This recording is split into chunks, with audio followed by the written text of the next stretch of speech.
Japan में फिर से साने तकाइची की सरकार चुनाव में हासिल की रिकॉर्ड तोड़ जीत। इस समय एक अपडेट आ रही है उसको लेकर कि जापान के साथ हमारे रिश्ते काफी अच्छे हैं और कुछ ही दिनों पहले पीएम मोदी जापान गए भी थे। अब वहां की सरकार में एक लेडी लीडर बनी हुई है, उनका नाम है साने तकाइची।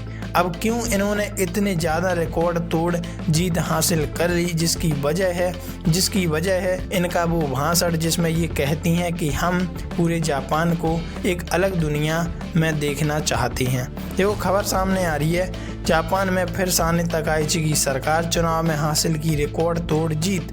जापान में एक बार फिर मौजूदा प्रधानमंत्री साने तकाइची सत्ता में लौटती दिख रही हैं। संसदीय चुनाव में उनकी पार्टी ने प्रचंड जीत हासिल की है।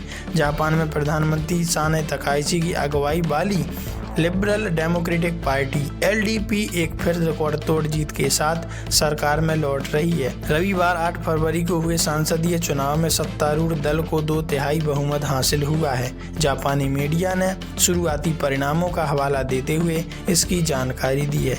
जापानी पीएम ने संसदीय चुनाव में मिली इस प्रचंड जीत के बाद पब्लिक टेलीविजन नेटवर्क NHK को दिए एक इंटरव्यू में ये भी कहा कि फोकस उनका नीतियों को आगे बढ़ाना है जिससे जापान और विकसित व मजबूत बने। जीत के बाद साने तकाइची LDP मुख्यालय पहुंची, जहां उन्होंने जीत का जश्न मनाया। तकाइची को उम्मीद थी कि इस चुनाव में उनकी LDP पार्टी अपने नए सहयोगी जापान इनोवेशन पार्टी के साथ मिलकर बहुमत हासिल कर लेगी।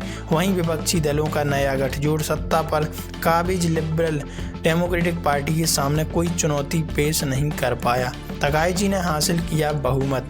NHK के मुताबिक साने तकाइची की लिबरल डेमोक्रेटिक पार्टी ने सोमवार 9 फरवरी सुबह तक अकेले 316 सीटों पर जीत दर्ज कर ली थी।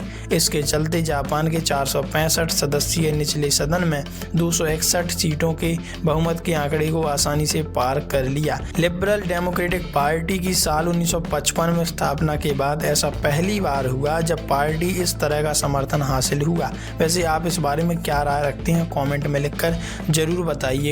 और सत्ता में वापसी होने के बाद साने तकाइची के जो रिश्ते हैं भारत के साथ, जापान और भारत के, वो और बढ़ने वाले हैं, ये तो तय है।